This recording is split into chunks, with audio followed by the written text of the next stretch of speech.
Welcome back to Global Business Report.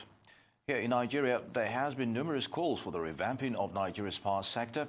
The consultants are calling for all-round efficiency and effectiveness at the distribution, transmission and generation of power to meet the needs of consumers. More also, some stakeholders in the sector have set fresh agenda on what options are open for the incoming Minister of Power to help get the sector back on track. Participants at the Nextier Power dialogue has called for a triple-R intervention, which is set to reset, recapitalize and renationalize electricity assets across the country. The previous reform efforts aimed at achieving similar objectives, yet with the not-so-successful outcome. How different is this call, and what are its critical success factors? Osasu Eghobamien, a senior policy and research analyst with Nextier Power and one of the conveners of the Nextier Power dialogue, joins me now from our studios in Abuja for more on this. Good to have you and good morning. Now, in your power dialogue recently, you set an agenda to reset, recapitalize and renationalize the electricity market. Are these mere hypothetical options or are they actual technical imperatives? Good morning. Thank you for having me.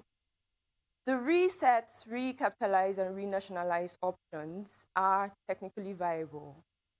We need to actually consider new options because it's not news that the sector has tried various mechanisms to become better than we are today, but then it has not worked. The federal government has spent over ₦1 trillion trying to fix the sector, trying to fix the value chain from the distribution, transmission, and generation spaces. But then the results are not commensurate. So yes, these options are worthy of looking at. The reset option has to do with a total revamp of the institutions in the sector. Recapitalization has more to do with financing the operators of the value chain to be able to carry out their duties and then provide electricity more effectively. The renationalization aspect of it has to do with selling back assets to the government and then allowing the government to run the space. That's an interesting scenario there, Osasu. Now, what are the potential effects of realizing any of these on the Nigerian economy, you think? Now, it depends on the options, but then three of them have something in common. There would be financial implications of realizing any of them. So it's important for us to look at the feasibility of actually realizing this. And then for the Nigerian economy, since there would be financial implications, we are talking about probably a short-term reprioritization of some other sectors, for example, agriculture, for example, health, and then having more focus on power. So we are talking about a long-term overview here. The long-term effect on the economy would surely be positive if we look at these options. Interesting options. Now, Osasu, what possible means could help finance any of these options if implemented, you think? Yes, it's a possibility that the World Bank could help finance resets and recapitalization, but then for renationalization, it will be a little bit more difficult because nobody would be interested in putting in money into the government when they are not sure of getting back remuneration for it, or when they are not sure of getting commensurate results for it. All right.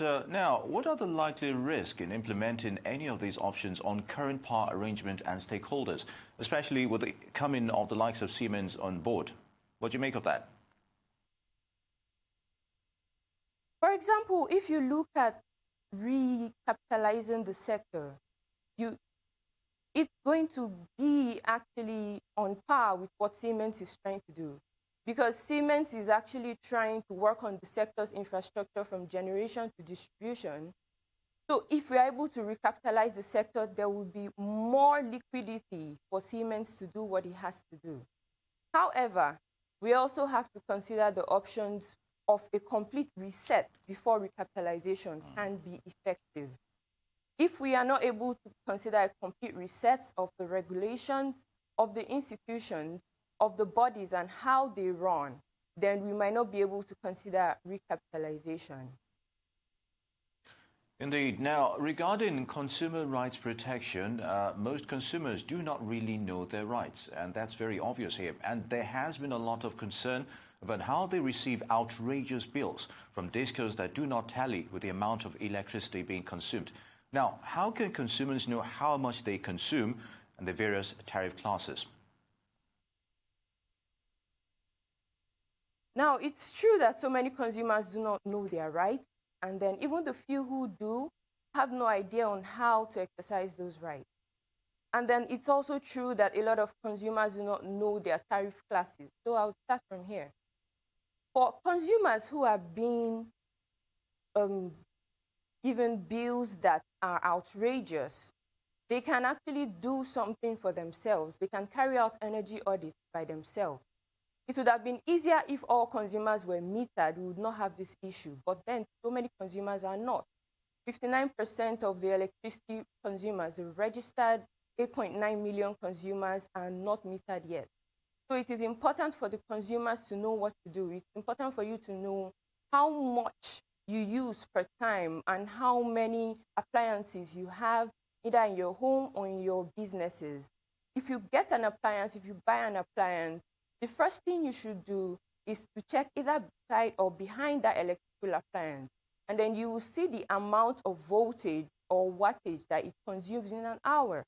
So if you're able to add up everything and then considering how many hours of electricity that you use in a day, you can actually have a good idea on what it is that you have to pay for electricity, either in a week or in a month. Now, when it comes to electricity tariff, we have the residential consumers, we have the commercial consumers, we have the industrial consumers, we have the special consumers, and we also have street lighting. So tariffs across these differ. I would advise that if you want to know more about these tariffs, you visit the Nigeria Electricity Regulatory Commission website to know more, because you cannot give one tariff for all consumers, because that's the way the MITO works. The MITO is the multi-year tariff order. So if someone who is in Abuja would pay something different from someone who is in Lagos, so you cannot really compare. What Nextier Power is trying to do is to go around the country educating consumers in various classes on these tariffs and on how they can actually utilize electricity better and save them costs when it has to do with electricity. We also want consumers to know more about their rights and responsibilities. And so far, we have been to 6 states, and then we would continue to go to more states until we are able to cover the whole country. All right, Osasu, where would the power sector be without the consumers, as it were? Now, with the portfolio of Ministry of Power no longer... Exactly. Yeah. With the portfolio of Ministry of Power no longer under the supervisory jurisdiction of Minister Raji Fashola, and now given to Mr. Saleh Maman, how do you think this will affect the policy direction of the sector?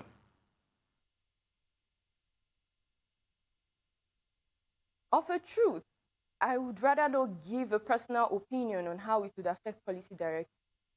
It would be a lot better to hold on for Maman Saleh to actually give his own directions based on what he has on ground and on his plate. The former minister, Babatunde Raji Fashola, focused a lot on decentralized power. He focused a lot on renewable energy and electrification of rural areas. He also tried to focus some on transmission, a little bit on distribution, a little bit on generation. So it depends on what Maman Saleh actually has on his plate and what priorities he sees in store for him. So let's wait for that. Indeed, we will wait on that. But while we're waiting, Osasu, what cardinal issue do you think the minister needs to first address in his first 100 days in office? In his first 100 days in office, there are 10 cardinal issues that should be addressed, as written in the Nextier report. The 4 of them are financially driven.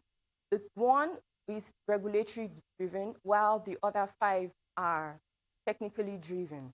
And all these issues cut across the various aspects of the sector. It cuts across generation, it cuts across transmission, it cuts across distribution.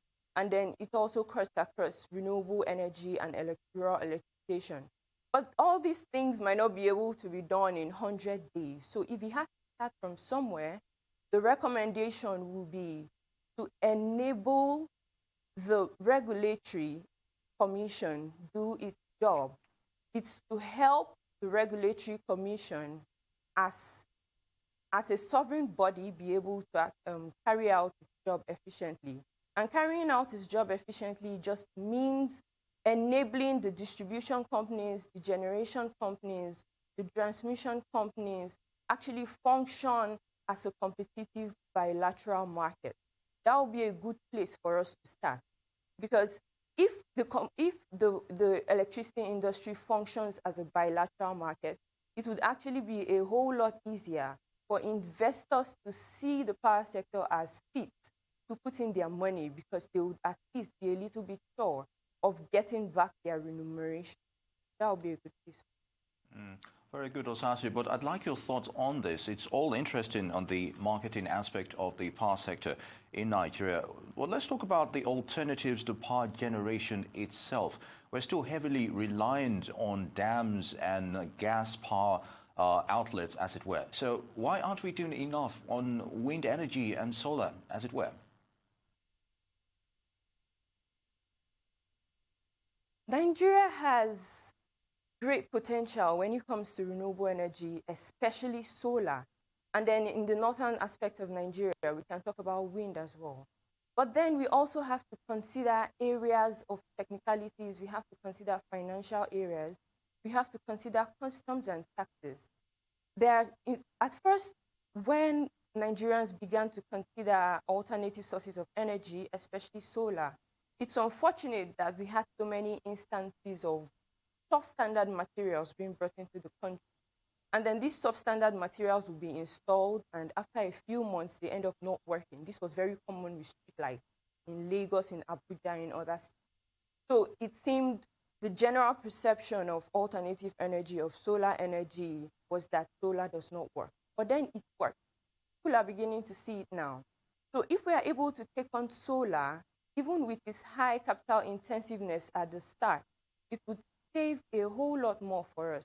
But now the issue we have with large-scale solar in Nigeria is putting it on the grid. All right, Osasu, I do apologize. On that note, we would like to end this segment. Osasu Eghobamien, many thanks for your thoughts on Nigeria's power sector.